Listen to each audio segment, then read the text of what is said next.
안녕하세요, 여러분. 여러분 잘 지내셨나요? 아주 오랜만에 제가 연말과 약간 연초를 지나서 몇 달 만에 찾아왔습니다.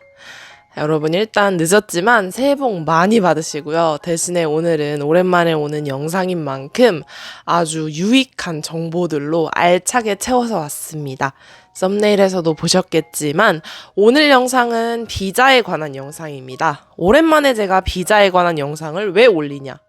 바로바로 곧 떠나기 때문이죠. 제가 이제 또다시 스페인 비자를 받아서 이제 한 5개월 정도 후에 출국을 앞두고 있는데요. 이번에는 워킹홀리데이 비자입니다. 제가 워킹홀리데이 비자는 2회차죠. 체코를 한번 받았었고 스페인, 그리고 스페인 비자도 2회차, 학생 비자, SSU 비자 다음으로 워킹홀리데이 비자로 넘어왔어요. 근데 이제 비자를 여러분 이렇게 준비를 하다 보니까 이게 저한테도 조금 약간 비자 마스터의 그 칭호가 생긴 것 같다고 느끼는 게, 확실히 이 회를 거듭할수록 덜 스트레스 받고 좀 더 이렇게 쉬워지는 것 같아요.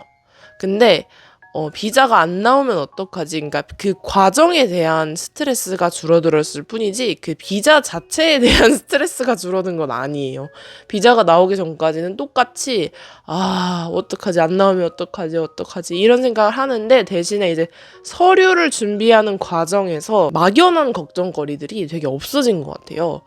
그게 아무래도 제가 좀 이제 비자를 준비한 그런 경험이 되게 많기 때문이라고 생각을 하는데, 그래서 제가 이렇게 비자를 여러 번 준비해온 경험을 바탕으로 오늘은 여러분들께 비자 꿀팁을 한번 알려드려 보려고 합니다.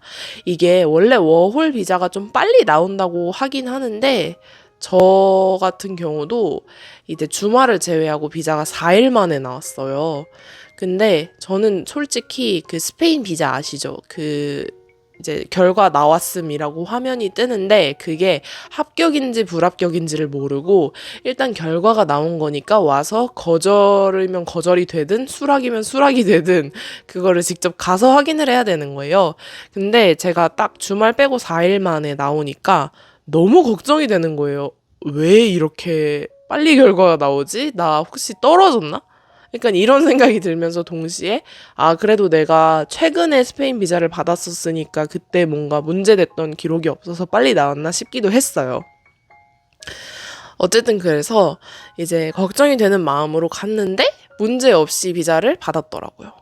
그래서 이제 워킹홀리데이, 체코 워킹홀리데이 비자, 스페인 학생 비자, 그리고 스페인 워홀 비자까지 준비를 하면서 이제 얻은 그런 노하우들, 그리고 여러분 중요한 게 스페인 비자 관련해서 유독 좀 질문이 많은 것 같아요. 그러니까 이거는 어떻게 하나요? 좀 세부적인 것들에 대한 궁금증들이 되게 많으신데, 요런 거를 제가 오늘 조금 최대한 도움이 되는 선에서 해결을 해드려 보도록 하겠습니다. 네, 일단 첫 번째는 여러분, 제가 SSU를 준비했을 때보다 이 소득 증명 관련 서류 유효 기간이 되게 길어졌어요. 제가 했을 때는 5일이었는데 이제 10일로 늘어났어요. 그래서 주말까지 끼면 사실상 2주 전부터 그 소득 관련 서류를 받을 수 있는 거니까 훨씬 더 여유롭게 준비를 하실 수가 있고요. 그리고 이제 소득 관련해서 학생 비자랑 다르게 워킹 홀리데이 비자는 아주 불분명한 그런 기준이 있는데요. 학생 비자 같은 경우는 이렇게 명시가 돼 있잖아요. 얼마 이상, 이렇게 소득이 얼마 이상이어야 되고, 재산은 어느 정도여야 된다. 이렇게 명시가 되어 있는 반면에, 워킹 홀리데이 비자는 소득이나 재정 서류 관련해서 이렇다 할 기준이 없어요. 근데 그래서 이제 카페 이제 정보 이런 데를 보시면 어디서는 재산이 2천만 원, 소득이 2천만 원 이상 있어야 된다. 재산이 1,000만 원 이상 있어야 된다. 이런 얘기가 되게 많은데, 이게 왜 정확히 안 정해져 있냐면 여러분, 대사관 피셜입니다.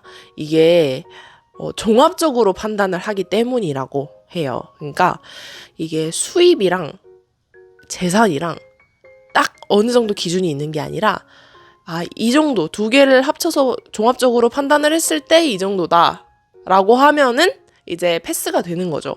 그래서 저 같은 경우는 여러분 수입이 얼마였냐면 500 정도였어요.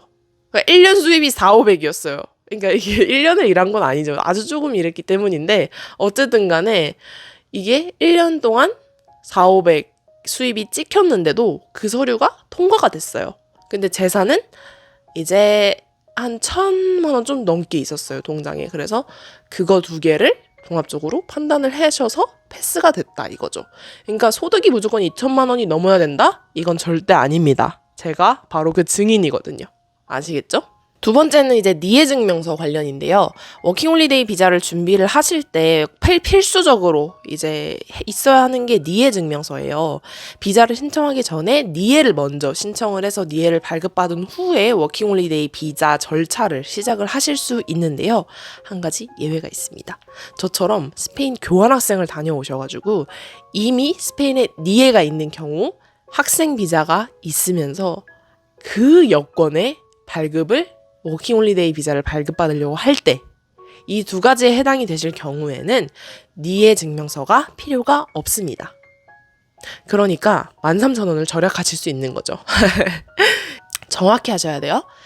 학생 비자든 뭐든 그 이전에 받은 스페인 비자가 내가 워홀 비자를 받으려는 여건에 명확하게 살아있고 니에 번호도 명확하게 식별이 가능할 경우에 한해서만 니에 증명서를 별도로 발급받지 않으셔도 됩니다. 세 번째는 이제 건강검진 정보인데요. 제가 처음에 갔을 때는 단기 비자다 보니까 건강검진을 따로 하지 않았어요. 근데 이제 장기 비자, 학생 장기 비자를 받으시는 분들은 이제 이 건강검진을 하셔야 되는 걸로 알고 있는데 이 건강검진에 대해서는 스페인 대사관 홈페이지에 이렇게 병원, 가능한 병원이 쫙 나와 있어요. 근데 그 중에서 저는 제일 싼 데로 갔어요. 시간이 약간 여유가 있는 편이었기 때문에 이게 병원마다 가격도 천차만별이고 진짜 2배까지도 차이가 나는 것 같아요. 많게는 가격도 천차만별, 나오는 기간도 천차만별. 그러니까 본인이 만약에 되게 비자 인터뷰까지 시간이 조금밖에 없다라고 하시면 돈을 많이 쓰셔야 돼요. 어쩔 수가 없고. 근데 이제 좀 더 여유롭게 준비를 하고 계신다라고 하시면은 조금 더 저렴한 병원에 가서 건강검진을 받으셔도 됩니다. 이게 여러분 건강검진을 받는다고 해서 우리가 무슨 어디 병원 진짜 가서 건강검진 받는 것처럼 내 수치가 어떻고 이거를 결과로 받을 수 있는 게 아니에요. 그냥 스페인 대사관에 낼 용도로 건강증명서를 발급해줘요. 이 사람은 스페인에 가도 별 문제가 없다. 건강에 문제가 없다. 뭐 전염병이 있다거나 뭔가 그런 바이러스를 보유하고 있지 않다라는 증명서를 발급해주기 때문에 우리의 건강 상태가 어떤지는 알 수가 없어요. 그러니까 개인적으로 그렇게 비싼 병원을 갈 필요는 없다고 생각을 하고요. 그렇기 때문에 이제 여유롭게 준비를 하시는 걸 추천드립니다. 제가 갔던 곳은 이제 제일 저렴하다고 알려진 하나로 재단이었어요. 하나로 재단이 종로랑 강남에 있는데 가격은 둘 다 95,000원이었고요.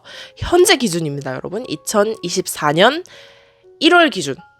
저는 이제 12월에 받았는데 1월에 갔다 왔다고 하신 분들도 아직 95,000원이라고 하시더라고요. 그래서 이제 하나로는 95,000원 대신에 이제 기간은 한 열흘에서 2주까지도 걸리는 것 같아요. 최대한 2주 정도로 여유롭게 잡고 가시는 걸 추천드리고요.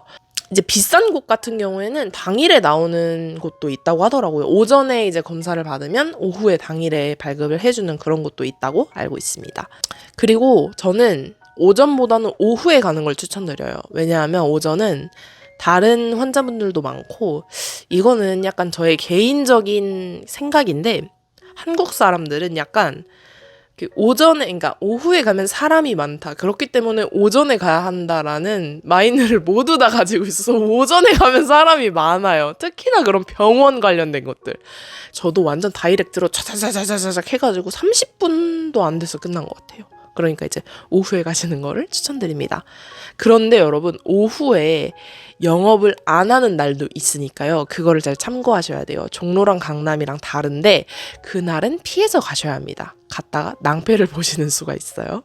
그리고 이제 다음은 비자 신청서 관련입니다. 여러분 우리가 비자 신청서를 쓰다 보면은 틀릴 수도 있잖아요. 근데 볼펜으로 쓰다 보니까 이거를 수정 테이프로 지워도 되나? 만약에 수정 테이프로 지웠는데 이게 빠꾸 먹으면 어떡해? 그러면은 또 대학원에 다시 가야 되니까 그런 귀찮은 짓을 할 바엔 그냥 다시 뽑아서 하자라는 마인드로 하고 계신 분들이 분명히 있으실 건데요. 그래서 제가 해봤어요, 실험을. 근데 수정 테이프가 되더라고요. 수정 테이프를 써도 돼요. 제가 썼는데 아무런 말씀 없으시더라고요. 그 대신 꼭 자필로 쓰시되 수정 테이프를 틀렸을 경우엔 쓰셔도 되는 겁니다. 근데 이렇게 막 엄청 많이 티가 나게 이거는 조금 안 될 수도 있어요. 왜냐하면 저는 되게 조금 틀렸거든요. 막 날짜 하나 요 정도.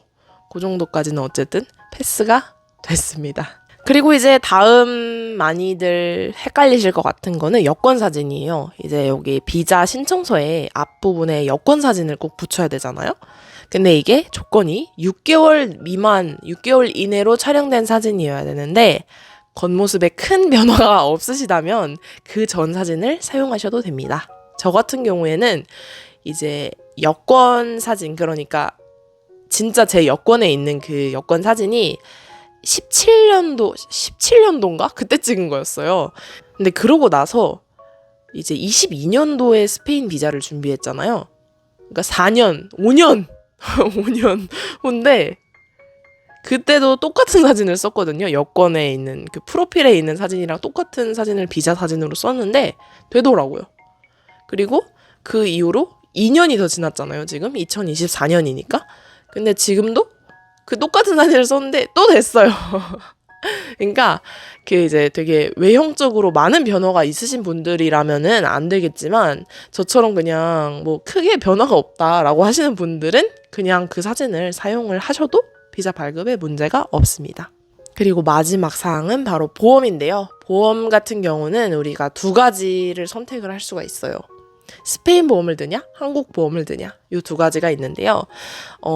한국 보험, 요거 제가 보험에 관련된 영상을 하나 만든 적이 있었는데 스페인 보험이랑 한국 보험이랑 차이가 되게 커요. 가격도 차이가 크고 그 뭔가 실제 활용성 면에서도 되게 차이가 큽니다. 뭔가 병원에 갈 일이 만약에 생겼어요. 사실 보험이라는 게 병원에 갈 일이 발생할 수도 있기 때문에 그렇게 하는 거잖아요. 근데 그럴 때 스페인 보험은 그 우리나라 의료보험 카드 마냥 그 카드를 가져가가지고 이제 그걸 하면은 다 공제가 돼요. 병원비가 다 공제가 돼서 돈을 내지 않고 그냥 오면 되는데 한국 보험 같은 경우에는 돈을 냅니다. 돈을 내고 나서 이제 무슨 서류 있죠. 보험회사에서 요구하는 서류를 스페인어로 얘기를 해가지고 그 서류를 떼와가지고 그 서류를 또 영어로 바꿔가지고 보험회사에 제출을 해야 돼요. 근데 그 과정이 아주 상당히 귀찮고 좀 번거롭다고 할 수 있죠. 왜냐하면 이 서류가 뭐 스페인어로 돼 있으니까 뭐 언어를 잘하시는 분들은 뭐 그나마 나으시겠지만 그게 아니라면은 이게 뭔 소린지도 모르겠고 이게 맞는지도 모르겠고 이렇잖아요. 그러다 보니까 그 아픈 와중에 그냥 병원을 안 가야지 해버리는 거예요. 그래서 아무래도 조금 그런 부분이 걱정이 되신다. 스페인어를 일단 못하시고 조금 아플 때 그렇게 번거롭게 하고 싶지 않다라고 하시면은 조금 더 이제 가격이 있더라도 스페인 보험을 드시는 걸 추천드리고요. 만약에 그게 아니다. 나는 조금 금전적으로도 빠듯하고 아파도 어떻게든 내가 병원에 안 가고 버티겠다. 아니면은 그때의 그 불편함은 그 미래에 내가 감수를 하겠지라는 마인드를 가지고 계신 분들은 그냥 한국 보험에 가입을 하셔도 돼요. 그래서 이제 본인의 특성에 맞게 그거를 잘 선택하시는 것을 추천드립니다. 보험은 이제 뭘 가입하던 간에 그 구조 송환 금액이 들어있고 총 보장 금액이 3만 유로였나? 그 정도가 넘으면은 보험은 뭐 한국 보험이든 스페인 보험이든 비자 발급 자체에는 문제가 없으니까요. 여러분들의 특성에 맞게 보험을 선택하시면 되겠습니다. 네, 여러분 여기까지 오늘은 제가 스페인 비자를 준비하면서 많은 분들이 물어보셨던 그리고 제가 궁금했던 부분들에 대해서 확실하게 정리된 부분들만 여러분께 알려드렸는데요.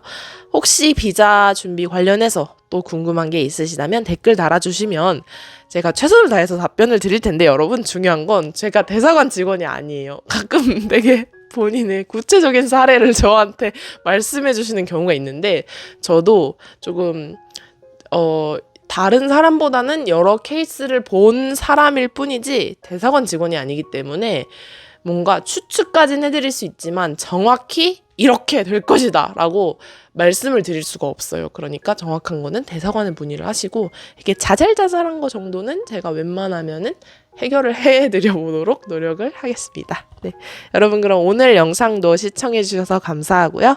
다음 영상에서 봬요. 안녕.